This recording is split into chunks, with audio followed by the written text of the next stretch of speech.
Hello, Wonderhussy here in beautiful Moab, Utah, aka the 4x4 capital of the USA. And since it's been raining, and since my buddy Dave and I are wusses who don't want to get our cars muddy, we rented a side-by-side for a couple days to check out some of the local trails, starting with the notoriously rugged Steel Bender. Okay, Steel Bender Trail was pretty interesting from a technical standpoint, but I don't know, man. I'm one of those people that doesn't really like doing rough roads just for the sake of doing rough roads. Oh my god, I feel like even saying that is sacrilege here in the 4x4 capital of the United States. But I don't know, I guess I'm a chick and I just don't see the sense in jostling your bones all day long when there's nothing at the end of the trail. You know, I like trails that lead to something like a ghost town or a hot spring or any kind of curiosity out here in this vast, beautiful Utah wilderness. Fortunately, today I'm in luck. And I wasn't the only one in luck. Dave's poor little Havanese dog Ernie really got bounced around on the Steel Bender Trail and wasn't too excited about getting back in the side-by-side for more punishment. But the trail we were taking today not only led to some interesting curiosities, it was also much easier. The Chicken Corners Trail is rated easy to moderate and winds through the spectacular Red Rock Canyon country the Moab area is known for. Just outside Canyonlands National Park, this trail follows the path of the Colorado River as it wends its way through the gorge it carved over the millennia through some of the most dramatic, iconic scenery in the West. Because it's just outside the national park, side-by-sides and other off-highway vehicles are perfectly legal, and there were plenty of them out and about on this beautiful October day. Since Chicken Corners is relatively easy, just about any high-clearance four-wheel drive vehicle can handle it, which Ernie appreciated, but the trail has just enough bumps and rough spots to make it interesting, so Dave enjoyed it too. And there was plenty of interesting stuff along the way to keep me happy. Okay, hold on a minute. I had to stop because you know how I like weird stuff like this in the middle of nowhere. Although, frankly, it doesn't feel so much like the middle of nowhere because there's so many dang Jeeps and side-by-sides around. But anyway, the trail we're on is called Chicken Corners. And so I guess the custom here is to leave rubber chickens hanging from the sign. Oh gosh, look how demeaning. This poor rubber chicken is wearing a koozie, like a pair of panties. Lake Elmo Arrow. Shout out to Lake Elmo Arrow. Oh gosh, look at this rubber chicken wearing a bikini. Wonder if it's a magic bikini. Here's a chicken wearing a Pittsburgh Steelers jersey. Here's a pirate rubber chicken. Oh, here's a cactus rubber chicken. Golly. And it's not just rubber chickens. There's also a lot of little rubber duckies. You know how that's the Jeep tradition is to, I guess, give a rubber duck to other Jeeps that you pass? Well, apparently it's also the tradition to leave rubber duckies at random places in the desert. Oh, look, mints from a Buc-ee's gas station. Shout out to my viewers in Texas. Buc-ee's is a chain of gas stations that are only in Texas, and they have an extremely devoted fan base. Anyway, as interesting and quirky as this rubber chicken sign is, believe it or not, it's not the reason we're taking this trail. So we're gonna get back in the side-by-side and keep going.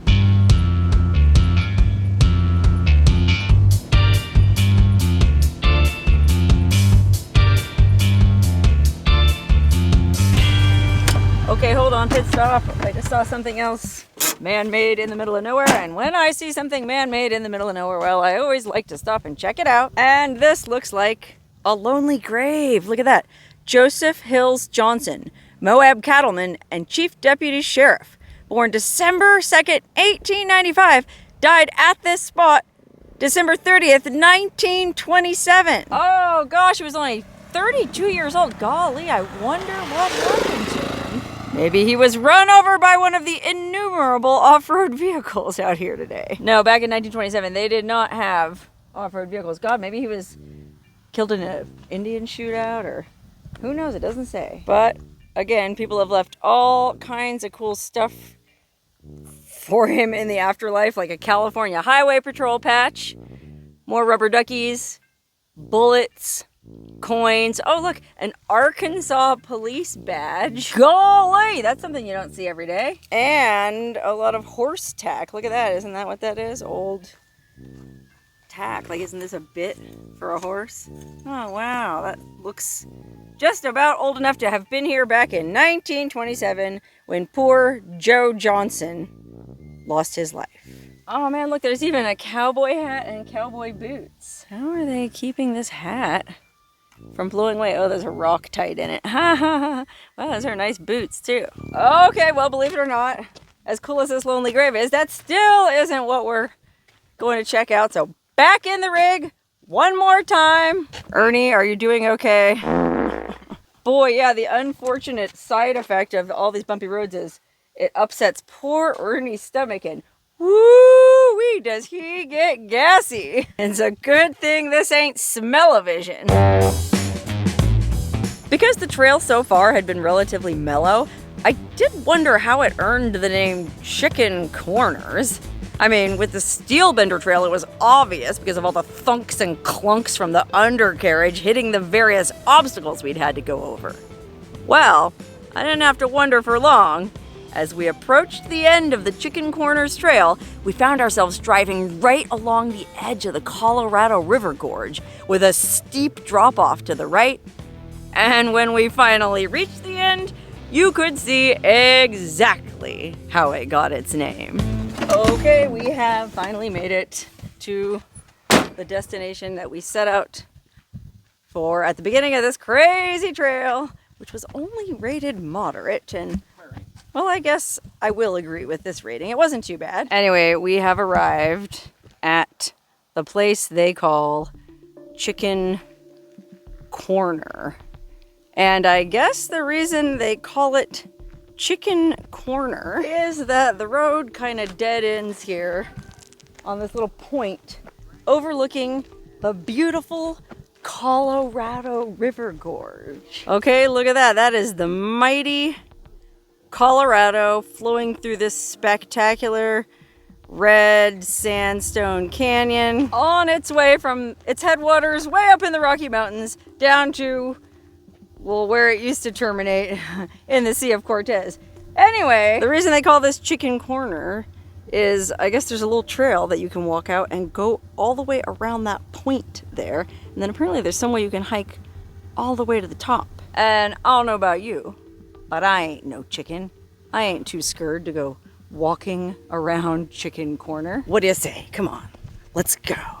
Now, Dave stayed back at the side-by-side because he had to keep an eye on Ernie.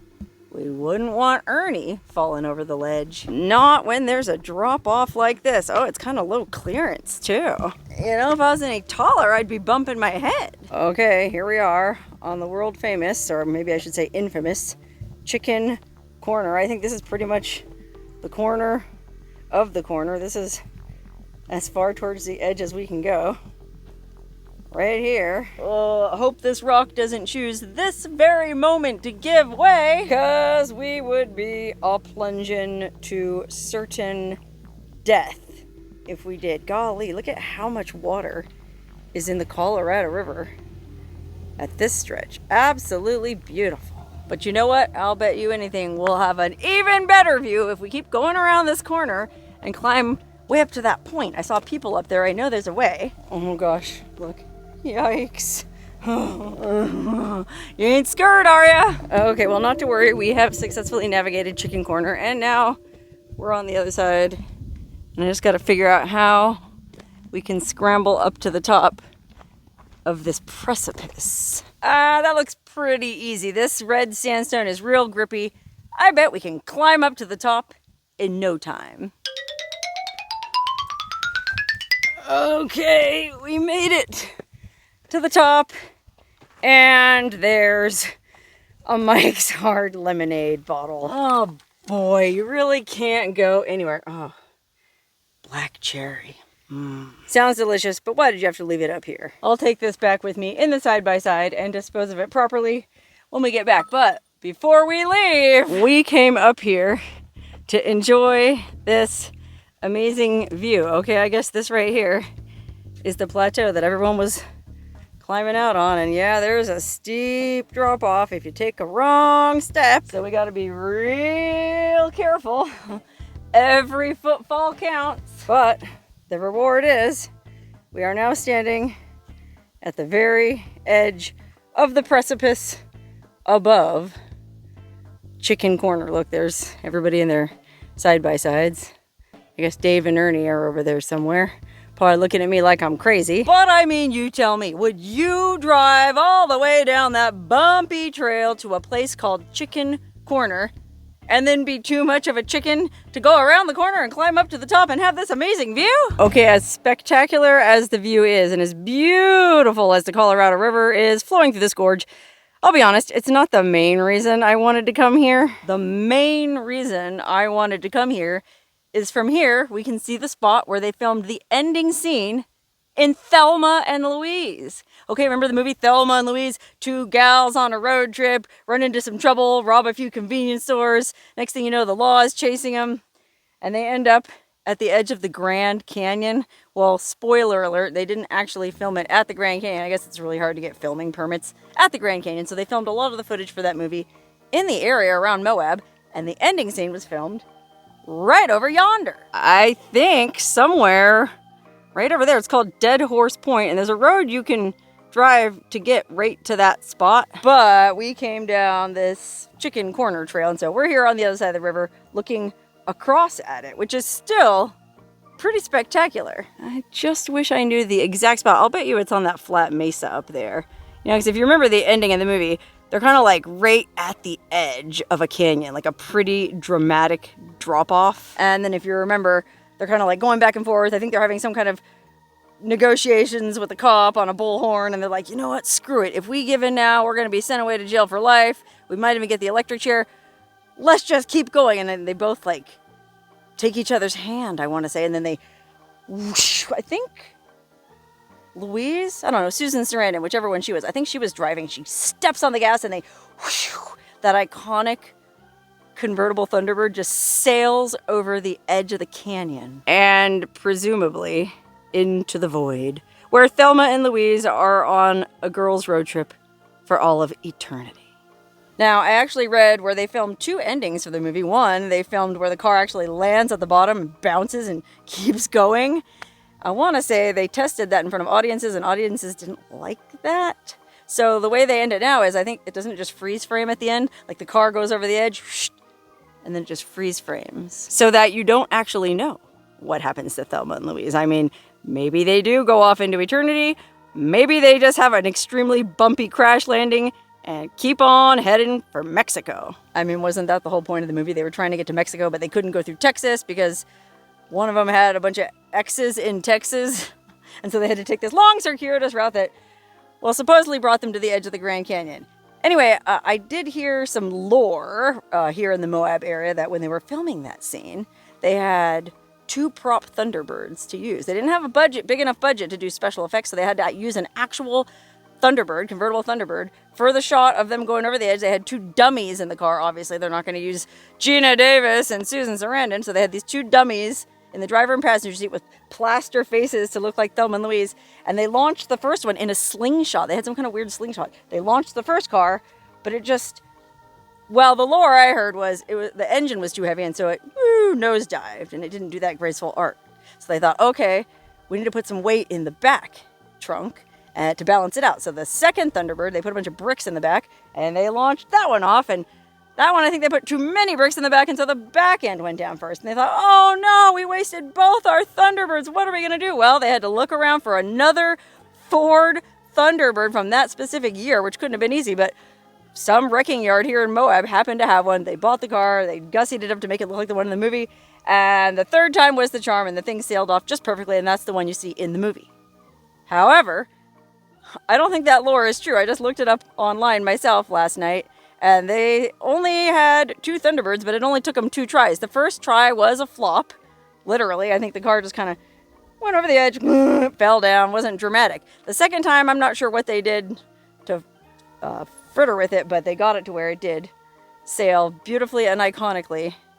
I guess over the edge of this canyon, at which time I guess they used a helicopter or something to retrieve it, because I can't imagine the BLM, this is Bureau of Land Management land, I think, that side's a Utah State Park, so I'm not sure. Wherever the car landed was either state park or BLM land. I can't imagine them just letting them leave 2 vintage convertible Ford Thunderbirds laying in the desert. So they must have had some helicopter or something that came down and retrieved the wreckage, and golly, I don't know what happened to those 2 Thunderbirds, but it would be very interesting to see them now. They must be pretty totaled. Maybe they're in a movie museum somewhere. You know, they should be at one of these wrecking yards in Moab as a tourist attraction. But I don't know. I haven't heard anything about that in Moab, so it'll have to remain a mystery.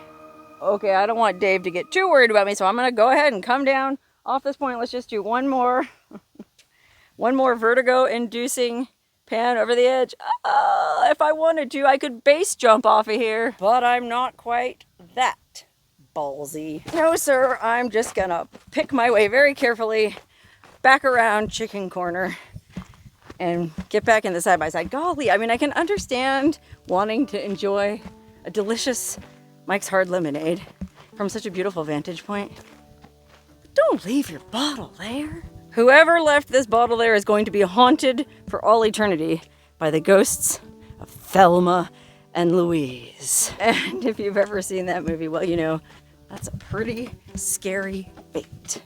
Definitely scarier than navigating around Chicken Corner, which, golly, having done it on the way here really didn't seem bad at all on the way back. You know how that goes. Things always look worse when you don't know what's waiting for you around the corner. Wondering, let's go.